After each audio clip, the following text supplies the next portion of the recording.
Michael stepped into his new apartment, setting down a box with a sigh of relief. The place was modest, almost austere, but it had a certain charm that he found appealing. High ceilings, wide windows that let in just enough light, and an oddly cozy feel for such a small space. The previous tenant hadn't left much behind. An old lamp, a dusty carpet, and against the far wall, a single, worn-out chair. It stood alone in the living room, slightly angled toward the window, its fabric faded and frayed at the edges. There was something unsettling about the chair, though Michael couldn't pinpoint exactly what. It looked uncomfortable, almost like it belonged to a different era, with its high back and dark, stained wood. Still, he dismissed his unease. Moving was stressful, and maybe he was just overtired. He turned his attention to unpacking, hoping the familiar task would shake off the strange feeling gnawing at him. By the time the sun began to set, Michael had managed to arrange most of his things. He walked into the living room, rubbing his neck, and his gaze fell on the chair once again. It was still there, of course, but he couldn't shake the odd impression that it had somehow moved, even just slightly. He shook his head and chuckled to himself, blaming his tired eyes. Just as he was about to turn away, a chill ran down his spine, a cold, fleeting sensation that made the hair on the back of his neck stand up. The apartment was silent, but in that quiet, he could have sworn he'd heard something, a faint creak, almost as if the chair had shifted ever so slightly under its own weight. He froze, listening closely, but after a long moment of silence, he shrugged it off as nerves. "Come on, Michael," he muttered, laughing at himself. "It's just a chair." Deciding he'd done enough for the day, he headed into the kitchen to prepare something to eat, making sure to keep his back turned to the living room. As he ate, the strange feeling faded. He distracted himself with his phone, scrolling through social media, letting the usual monotony of the internet lull him into comfort. Yet every now and then, his gaze drifted back to the doorway of the living room, where he knew the chair was still sitting in its spot, angled just so. He told himself it was just his imagination, but the nagging feeling persisted, pulling at the edges of his mind. Later that evening, as Michael got ready for bed, he made sure to turn off all the lights, double-checking the locks on the door. He laughed, a little embarrassed at his own precautions, but something about this new place just felt off. Climbing under the covers, he tried to shake the feeling and told himself that things would seem normal in the morning. But as he lay there in the dark, his mind drifted to the chair once again. It was as though he could feel its presence, heavy and brooding, even from the bedroom. The silence of the apartment felt more like a weight pressing down on him, and the faintest creaks seemed to echo, each one carrying a sense of something that waited patiently in the dark. Eventually, exhaustion took over, and Michael drifted into an uneasy sleep. But just before he slipped under completely, he thought he heard it again, a soft, drawn-out creak from the living room, almost like someone shifting in that lonely, worn-out chair. Michael awoke to the darkness of early morning, his apartment submerged in silence, yet he felt a heaviness hanging in the air. For a few seconds, he lay there, blinking up at the ceiling, trying to recall what had disturbed him. It hadn't been a nightmare, at least not one he could remember. There was no adrenaline, no cold sweat, only the sense that something was wrong. He sat up, rubbing his eyes, and noticed a strange tension in his muscles, a stiffness that felt out of place. Then, almost instinctively, his gaze drifted toward the doorway to the living room. He couldn't see the chair from where he sat, but he felt its presence, and that uneasy feeling from the night before crawled back, sending a shiver down his spine. Michael took a deep breath, trying to laugh it off, reminding himself that he was an adult, not some kid afraid of the dark. But the silence wasn't comforting. In fact, it felt like it was pressing in on him, as if the walls themselves were holding their breath. Just as he was about to lie back down, he heard it, a soft, unmistakable creak from the living room. It was subtle, like the sound of wood gently bending, but it was enough to send a jolt through his body. He froze, holding his breath, straining to listen. The apartment was silent again, but the sound lingered in his mind, echoing like a whisper. He forced himself to lie back down, telling himself it was nothing, probably just the old floorboards adjusting. Still, his pulse quickened, and he found himself unable to relax. Minutes stretched on as he lay there, listening, waiting. And then, just as he started to doze off again, there it was, the same quiet creak, more distinct this time, as though someone or something was shifting in that old, abandoned chair. Michael's heart pounded, and he sat up again, staring through the darkened doorway. The rational part of him urged him to check it out, to just get up, turn on the lights, and see for himself that nothing was there. But something deeper, some primal instinct, held him back, whispering that he was better off leaving it alone. Morning eventually came, and with the first rays of light filtering through the window, the tension seemed to ease. He got out of bed, shaken but determined to push the night's events out of his mind. It was just an old chair, an old chair's creak. The thought felt almost reassuring as he went through his morning routine, but every time he passed the living room, his gaze inevitably flicked to that spot. The day wore on without incident, and by evening, Michael had almost convinced himself that he'd imagined everything. But when he returned to the apartment after a long day, the uneasiness returned. The quiet of the place felt unnatural, thick and charged, as if the air itself had grown heavier in his absence. After eating dinner and trying to distract himself with some television, he made the mistake of glancing over his shoulder at the chair. The way it sat there, slightly angled toward him, gave him the impression that it was watching him, an idea so absurd he almost laughed out loud. Almost, because deep down, the thought didn't seem as ridiculous as it should have. That night, as he lay in bed once more, he found it harder to sleep. Every sound seemed amplified. The faint hum of the refrigerator, the creaks of the old pipes, the ticking of his clock. And then, like clockwork, came the sound he dreaded. The creak of the chair. It was faint, but unmistakable, like someone shifting their weight, trying to settle into a comfortable position. Michael's heart raced as he lay perfectly still, unwilling to move or even breathe. The seconds dragged on, and then he heard it again, a slow, deliberate creak, like someone leaning back, stretching into the wood. He could almost picture it, the chair's ancient wood bending under an invisible weight, responding to the presence that only seemed to come alive in the dark. The minutes ticked by, each one stretched and distorted as he lay there, paralyzed. He didn't dare look this time.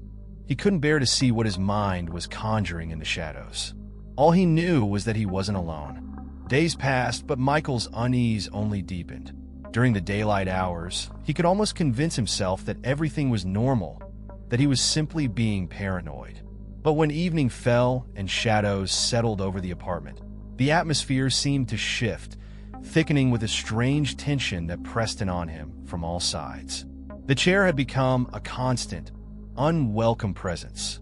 No matter where he sat, where he stood, his eyes were always drawn back to it. He moved it to a corner, tried to rearrange the room, thinking a different layout might disrupt the strange hold it had over him. Yet each time he entered the living room, it felt as though the chair had somehow gravitated back to its original position. It was absurd, of course. Furniture didn't move on its own, but the unsettling sense that the chair was always exactly where it wanted to be gnawed at him. One evening, he decided to break the silence. Sitting on the edge of the couch, he looked directly at the chair and, feeling ridiculous, muttered, "You don't scare me." The words hung in the air, sounding hollow and strange, as though they'd been swallowed up by the apartment itself. He half expected something to happen, a shift, a sound, something to acknowledge his defiance. But the chair remained silent, still. He almost laughed at himself, embarrassed by his own superstition.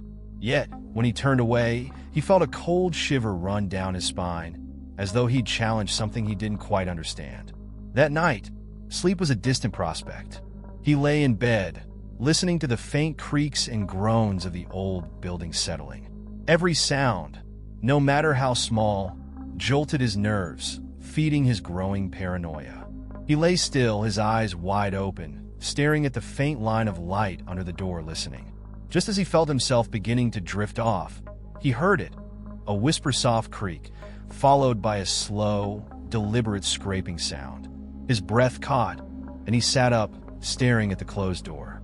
He could feel his heartbeat thundering in his chest as he strained to listen. The sound came again, unmistakable this time. the creak of the chair, followed by what sounded like a quiet, barely perceptible sigh. He wanted to tell himself it was nothing, that it was just the usual noises of an old apartment. But his instincts told him otherwise. With a sense of mounting dread, he pushed back the covers, his feet hitting the cold floor as he stood. He reached for his phone, its glow casting a faint light as he moved cautiously toward the door. His hand trembled as he reached for the handle, every muscle in his body tense with anticipation. Slowly, he turned the knob and eased the door open, peering into the darkened living room.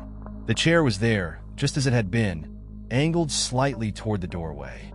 Nothing seemed out of place, and the silence felt almost suffocating. Then, just as he took a step forward, he saw it, a shadow, faint but unmistakable, lingering around the chair. It flickered, like smoke caught in a draft, a subtle distortion in the air. He blinked, thinking it was his mind playing tricks on him. But when he looked again, the shadow remained, hovering around the chair, dense and dark, as though something was seated there, watching him. Michael's pulse raced as he took a step back, gripping his phone tightly. His skin prickled with the sensation of being observed, and he fought the urge to flee, telling himself it was all in his head. But as he stood there, paralyzed, he noticed something even more disturbing. The faint outline of fingers resting on the arm of the chair, curling and uncurling slowly, as if testing the air. Unable to move, Michael stared, caught between disbelief and terror. The fingers tightened their grip, and the faint outline of a hand began to take shape, almost translucent, but unmistakably there. It was as though something just beyond the veil of reality was reaching out, connecting with the physical world through that cursed chair. Suddenly, his phone vibrated, snapping him out of his trance. He glanced down to see a message notification. When he looked back up, the shadow was gone, as though it had never been there. The chair sat empty, unmoving, as innocent as ever. Michael stumbled back to his room, locking the door behind him. His mind reeled, trying to rationalize what he'd just seen. But no amount of logic could erase the image of those fingers, ghostly and pale, gripping the arm of the chair. He knew, in the depths of his being, that something was wrong with this place. Something tied to that chair. Something waiting, lurking in the darkness. And as he lay in bed, eyes wide open, he realized that it wasn't just paranoia or lack of sleep. There was something in his apartment, and it wasn't going anywhere. Michael's sleep had become a battlefield. Each night, he drifted into a restless slumber only to be tormented by vivid nightmares, dark and twisted scenes that left him drenched in cold sweat. His dreams were filled with the chair, always empty, yet somehow more alive than anything else in the room. It seemed to pulse in his mind like a heartbeat, drawing him closer, luring him to sit. He would feel himself moving toward it, unable to resist, as though it were calling him with a silent, undeniable pull. One night, the dreams took on a new, chilling detail. In his dream, he found himself standing in the living room, staring at the chair. The room was darker than usual, shadowed and empty, and he felt a heavy weight pressing down on him, like an invisible hand on his shoulder. He wanted to turn away, but something held him there, forcing him to look, to see what lay in the depths of the shadows. Then, slowly, the outline of a figure appeared in the chair. A man, or what was left of one, hunched and frail, his face hidden in darkness. The figure didn't move, but its presence was overpowering, filling the room with a sense of despair so thick it made Michael's chest ache. He could feel the figure's eyes on him, sharp and penetrating, as if it were studying him, waiting for something. His body felt frozen, paralyzed under the weight of that gaze, and he could only stand there, helpless. Then the figure leaned forward, shifting in the chair with a creak that echoed through the silence. Michael tried to scream, to break free from the dream, but his voice was trapped, strangled by fear.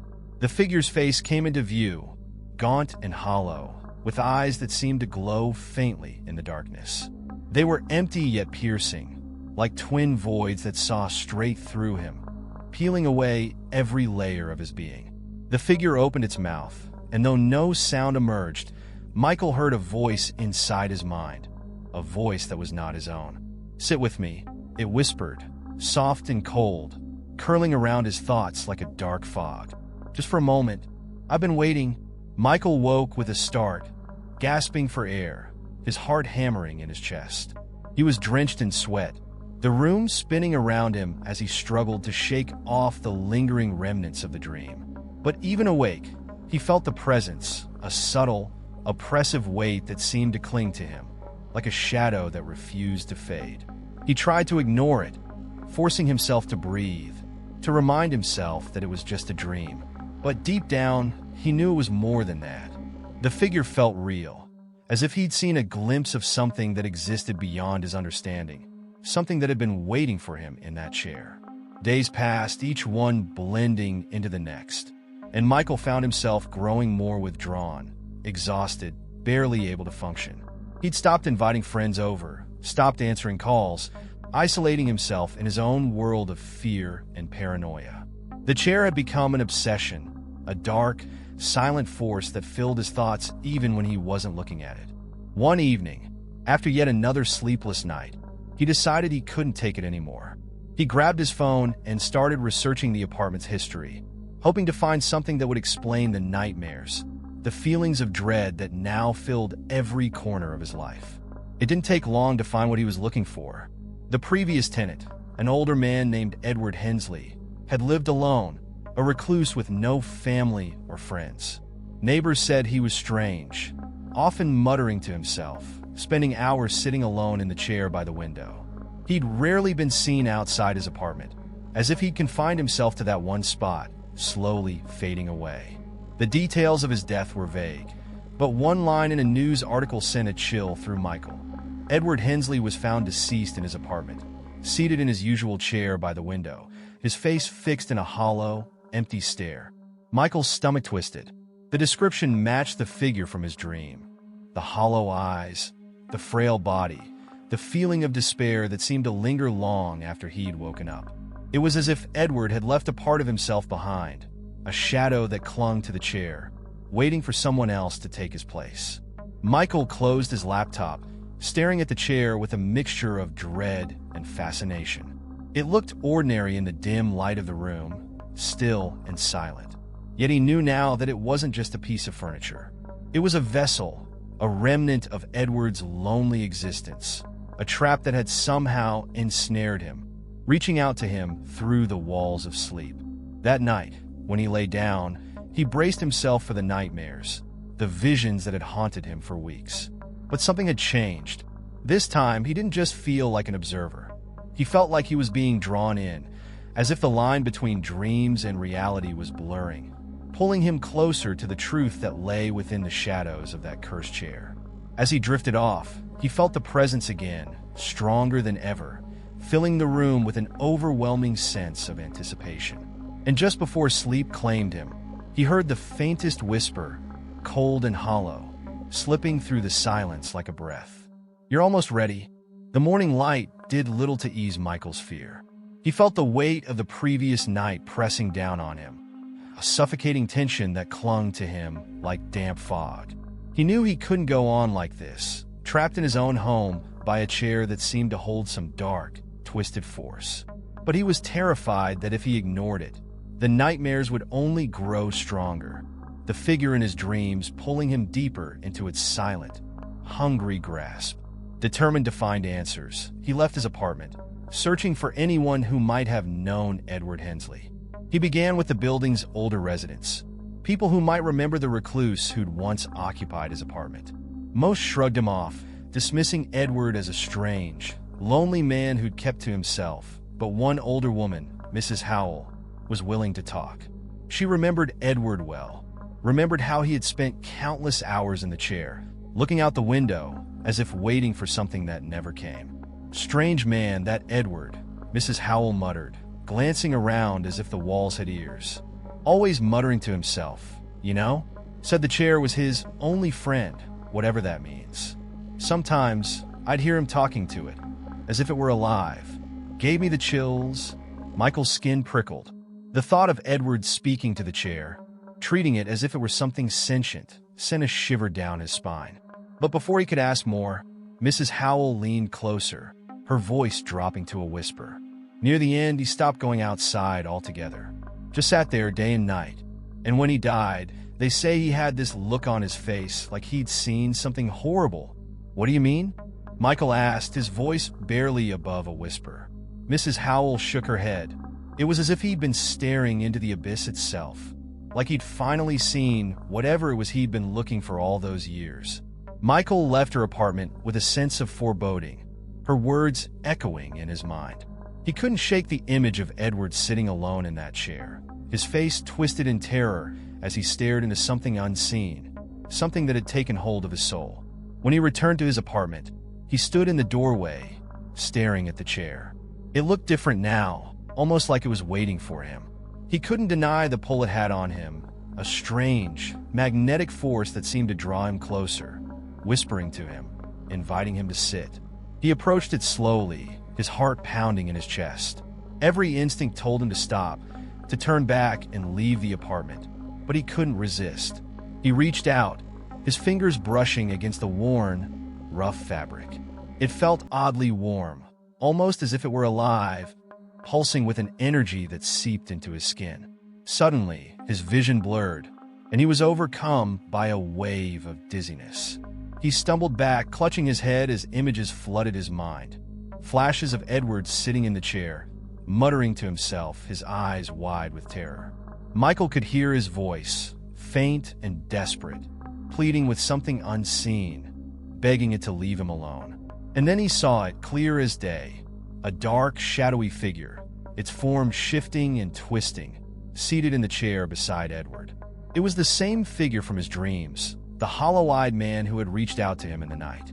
The figure leaned close to Edward, whispering something inaudible, its words like tendrils of smoke curling through the air, wrapping around him, tightening their hold. Michael gasped, snapping back to reality, his heart racing. He stumbled away from the chair, struggling to catch his breath. He felt as though he'd glimpsed something forbidden, a truth that lay hidden in the depths of that cursed piece of furniture. Edward hadn't been alone. He'd been haunted, bound to something that had latched onto him, draining his life, his soul. The realization struck him like a punch to the gut. Whatever had tormented Edward was now turning its gaze toward him, reaching out to him through the chair, pulling him deeper into its shadowy embrace. And each night, it grew stronger, feeding off his fear, his growing obsession with the chair. Desperate, he tried to think of a way out, some way to sever the connection that bound him to this dark presence. He considered burning the chair, breaking it apart, anything to destroy it, to free himself from its grasp. But a deep, irrational fear held him back. Somehow, he knew that destroying it would only make things worse, that whatever haunted the chair would only grow angrier, its hunger more insatiable. That night, as he lay in bed, he felt the presence more strongly than ever.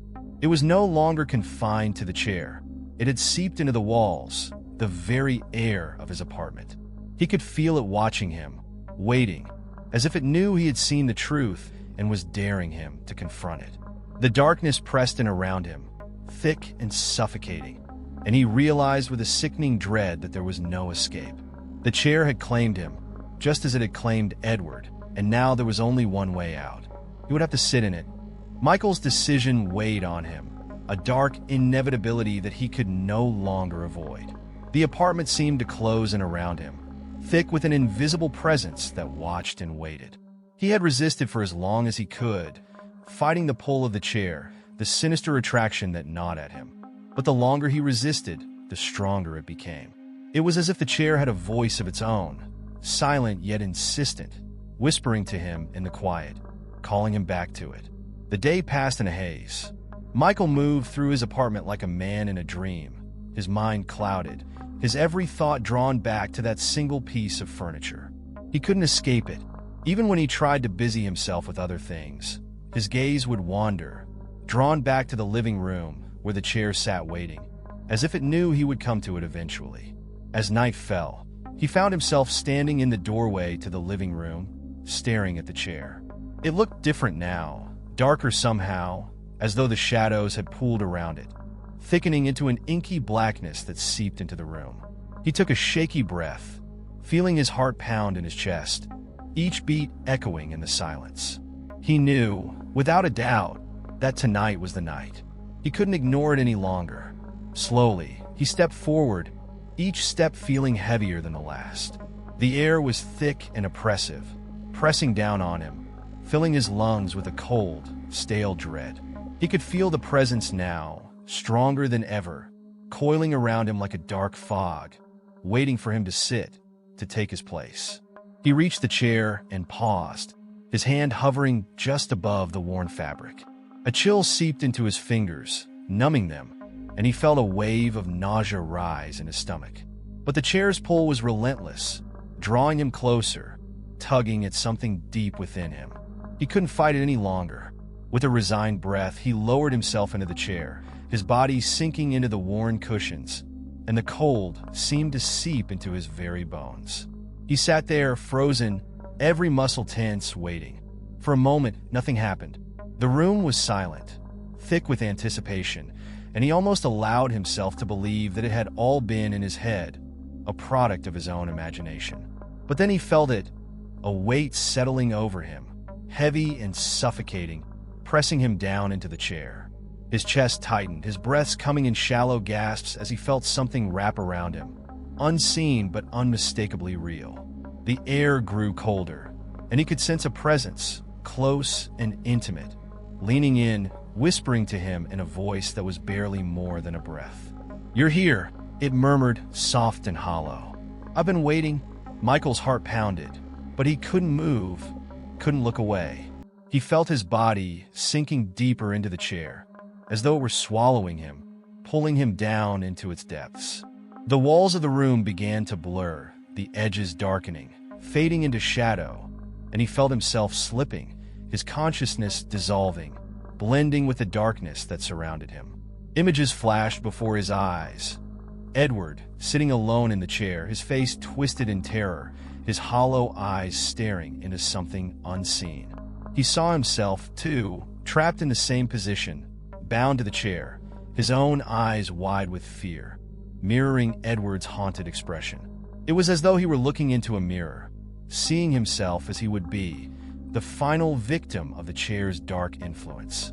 The weight grew heavier, pressing him down, filling him with a sense of despair, so deep it felt like he was drowning.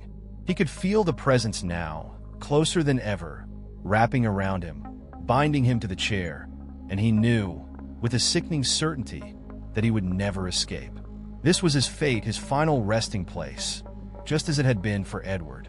As the shadows closed in around him, he felt the last remnants of his strength slipping away, his mind sinking into darkness. His vision blurred, fading to black, and he heard the faintest whisper, cold and final, echoing in the silence. "You're mine now." And then there was only darkness. The next morning, the apartment was quiet, bathed in the soft light of dawn. Everything was still, untouched, save for the chair, where Michael sat, his body slumped, his face pale and empty, his eyes fixed in a hollow, lifeless stare. He had become part of it now, just another presence trapped within the chair, bound to the shadows that lingered in the quiet corners of the room.